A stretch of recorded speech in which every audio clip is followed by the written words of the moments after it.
সালাম আলাইকুম শিক্ষার্থীরা, আজকে আমরা শিখবো কিভাবে এক্সেল এর মাধ্যমে যোগ বিয়োগ এবং গুণ ভাগ করতে হয়। তো চলো আমরা স্ক্রিনে চলে যাই। আমরা চলে এসেছি স্ক্রিনে। এখন আমরা সর্বপ্রথম আমাদের যে মাইক্রোসফট এক্সেল ফাইলটি আছে তা ওপেন করব। বোঝার সুবিধার্থে একটু জুম করে নিই। এখন আমরা এখানে কিছু সংখ্যা নিব, 4টি সংখ্যা আমরা যোগ করব। তো যোগ করার জন্য অনেকগুলো নিয়ম আছে, তো তার মধ্যে সবথেকে সহজ এবং সূত্রের সাহায্যে যে যোগটা আমরা সেটা শিখব। তো এটা শেখার জন্য আমাদের প্রথমে ইকুয়াল চিহ্ন দিয়ে সাম, এরপর আমরা ফার্স্ট ব্র্যাকেট দিব, দিয়ে আমরা যেগুলো সংখ্যা বা যতগুলো ঘরকে আমরা যোগ করব তার শুরু এবং তার শেষ যেটা। আমাদের শুরু আছে 12 লেখা এবং শেষ 15 দিয়ে, এবং 12 লেখার উপরে যে আমরা সেল দেখতে পাচ্ছি তা হলো এ নাম্বারের সেল, অর্থাৎ এ এবং 12 আছে 2 নাম্বার রোতে। তাহলে আমরা সেভাবে সূত্রে লিখব, ইকুয়াল চিহ্ন, এরপরে সাম, ফার্স্ট ব্র্যাকেট, এবং আমাদের যে সেল আছে সেলের নাম এ। এ 12 আছে 2 নাম্বার রোতে, তাই 2 দিলাম। এখন আমরা একটা ক্লোন চিহ্ন দেব, দিয়ে আমাদের শেষ যেটা আছে সেটা এ 5 দিয়ে আমরা যদি এখন আমাদের ফার্স্ট ব্র্যাকেটটা ক্লোজ করে ইন্টার প্রেস করি, তাহলে আমাদের এই এর ঘরের যে 4টা সংখ্যা ছিল তার যোগফল এখানে বের হয়ে গেল। এভাবে আমরা খুব সহজেই এক্সেল এর মাধ্যমে আমরা যোগ করতে পারি। তো এখন আমরা দেখবো কিভাবে বিয়োগ করতে হয়। ঠিক আছে, আমরা দুটা সংখ্যা দিলাম। এখন এই ঘরে আমরা এই 50 এবং 20-এর বিয়োগফল কত হয় তা আমরা এক্সেলের সূত্রের সাহায্যে দেখব।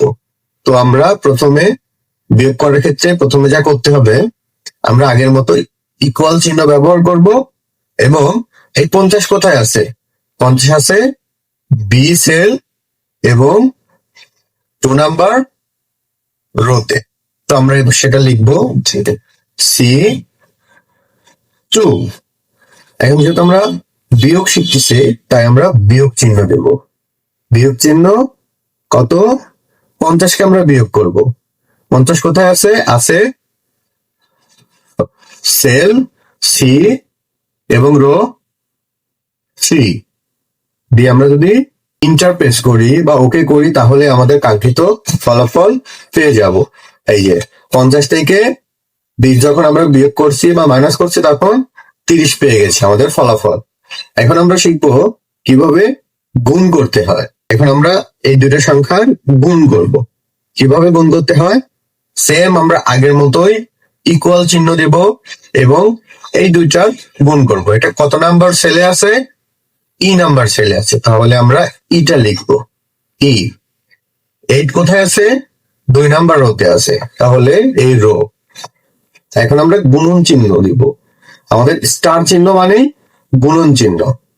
আমরা যখন ল্যাপটপ ব্যবহার করব বা ডেস্কটপে করব তখন গুণন স্টার চিহ্ন মানে সেটা গুণন চিহ্ন। তো আমরা গুণন 3, এই দুটাকে এখন যদি আমরা ইন্টার প্রেস করি বা ওকে প্রেস করি তাহলে আমাদের কাঙ্ক্ষিত গুণ নাম্বার আমরা পেয়ে যাব। এই যে এখানে গুণ পেয়ে গেলাম। তো এখন আমাদের বাকি আছে ভাগ। ভাগ করার সেম নিয়ম, ইকুয়াল আমাদের সেল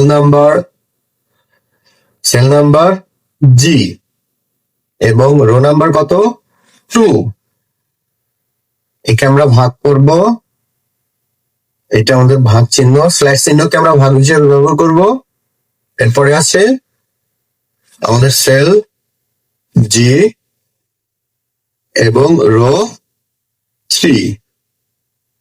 ইন্টার করলেই আমরা আমাদের ভাগফল পেয়ে গেলাম। এই যে আমরা যদি 50-কে 5 দিয়ে যদি 50-কে ভাগ করতে চাই তাহলে তার ফলাফল হবে 10।